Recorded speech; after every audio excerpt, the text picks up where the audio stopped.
Betete, eu converso com esses seres quando eu tinha 4 anos, eu estou com 58, então são 54 anos. Se há algo que me impressiona nesses 54 anos, era o quanto eles falavam de que o destino da Terra estava nas mãos dos humanos. Isso era algo muito recorrente. Eles nunca gostaram de se apresentar, não eram de dar nome, de falar de planeta, ao contrário, eles eram sempre muito simples e falavam que eles têm um papel de luz, mas que havia uma preocupação de como plantar a luz no coração de todas as pessoas, de forma que nos momentos que nós íamos passar, que seriam difíceis, a gente não esbarrasse na negatividade ou naquilo que não é bom.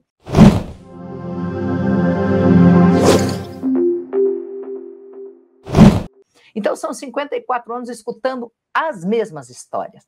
Fora os 54 anos, eu lembro de 3.000 anos de vida. 3.000 anos que eu digo é porque eu lembro desde 1000 a.C. até agora. Então, eu vou dividir com vocês alguns pontos para ver como a gente chega em 2023, entendendo que seria assim desse jeito. Primeiro, que eles sempre falaram que momentos duros viriam, mas nenhum seria mais duro do que a Segunda Guerra Mundial. Então, assim, sempre falaram isso. Eles falaram assim, quem passou aquilo sabe, mas há um risco. 3 gerações depois, as pessoas já saberiam que isso foi uma história, teriam compaixão pelo que aconteceu, mas não teriam mais medo daquilo que aconteceu. Que quando a gente está passando por um momento muito difícil, uma perda, uma ruptura, uma guerra como agora, quando a gente não viveu nenhum fato parecido, parece que o mundo vai acabar. Mas quem viveu um fato parecido, compara. Então, a primeira coisa que eles falavam é assim, compare o mundo. Então, eu vou contar, antes de continuar falando o quanto eles são positivos com o nosso momento, eu vou lembrar da minha última reencarnação antes de vir nessa terra. Eu estava na Primeira Guerra Mundial, na Polônia, e é muito vívida essa lembrança. Tinha 12 anos de idade, o desespero que tinha as pessoas, as famílias, e nesse caso ficou na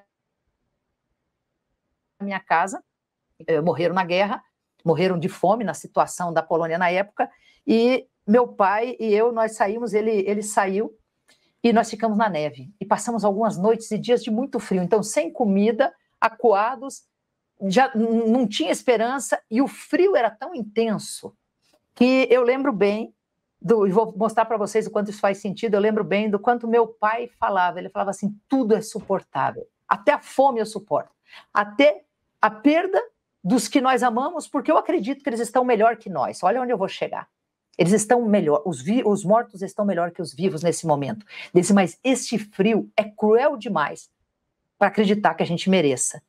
Logo depois de 4 dias e noites de frio e de fome e de escondidos nos escombros com algumas pessoas, veio um batalhão e atirou em todos nós. E essa é a minha última lembrança, da última vida. É o estouro, o estampido dos tiros e a gente morreu. E aí, quando eu vou para o lado de lá, era exatamente 1917. Eu tinha nascido, nesse caso, em 1905. Isso, nos meus entrevidas, eu lembro bem, eu estudo muito. Então, eu fiquei estudando até 1965, quando eu volto. E do lado de lá, eu lembro deles discutindo o momento que o planeta estava vivendo e por que o planeta ainda precisava viver isso pelos homens. Eles falavam, não é por nós. Mas sabe o que é bonito, Betete? Eu contei isso porque quando nós fomos para o lado de lá, logo após esse desencarne, a coisa que a gente mais trabalha é o perdão, é a aceitação, é o entendimento. Mas uma frase era muito recorrente nessa vida e nas vidas anteriores, que um dia a gente pode falar delas, nas outras que eu me lembro, que são poucas, não são milhares de vidas, mas são 5 vidas muito expressivas na minha história. Então, eu sou um testemunho vivo de quem passou a Primeira Guerra Mundial. E eu lembro momento vivendo e que não conseguiu entender onde estava Deus. Essa é o que mais reverbera na minha mente, né? É se perguntar nos momentos difíceis. E quando a gente foi para o lado de lá, eles falavam algumas coisas, eles diziam assim, vocês já passaram tantos momentos nesse planeta em que os vivos tiveram inveja dos mortos. Isso não é uma frase, é uma frase milenar na Bíblia, ela vem Tem uma parte no Velho Testamento que fala isso, e depois no Apocalipse ela dá a entender de novo isso. Ele fala, quando chega esse momento, e esses momentos existem num planeta de prova e expiação, vocês acham que é só aquele momento, mas vocês já viveram muito disso. Depois vem, então, o fato de 1939 a 1945, tudo que esse planeta passou. Aí eu estava lá, e eles repetiam muito isso, mas o marcante para mim, nessas entrevidas, era a reunião desses seres de luz, o tempo inteiro, numa compaixão muito grande pela gente, mas como eles têm uma visão da eternidade, também uma positividade falando. Lembrem-se que é preciso a tempestade para que você possa valorizar o que você é e o que você tem. E aí eles também me mostraram uma reunião, quando dá o fato do suposto final da guerra, porque a Rússia tinha negociado já algum tratado de paz, mas quando vem a Little Boy e ela explode. E eles tinham feito uma reunião e falaram, a gente não pode interferir, a gente não pode interferir. Se pudesse, Betete. Agora vamos falar de Israel. 4.000 anos atrás, 2.000 antes de Cristo, quando Abraão vai para a terra prometida, ele tinha ido em paz.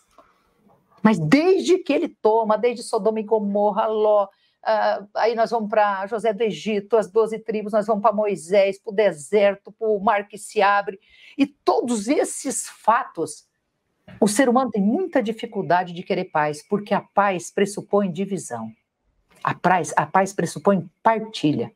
A paz é divisão? Divisão do que você tem, divisão do pão, divisão da terra, divisão da casa, divisão de tudo que é bom. Então, para a palavra não ficar estranha, né? A paz é divisão.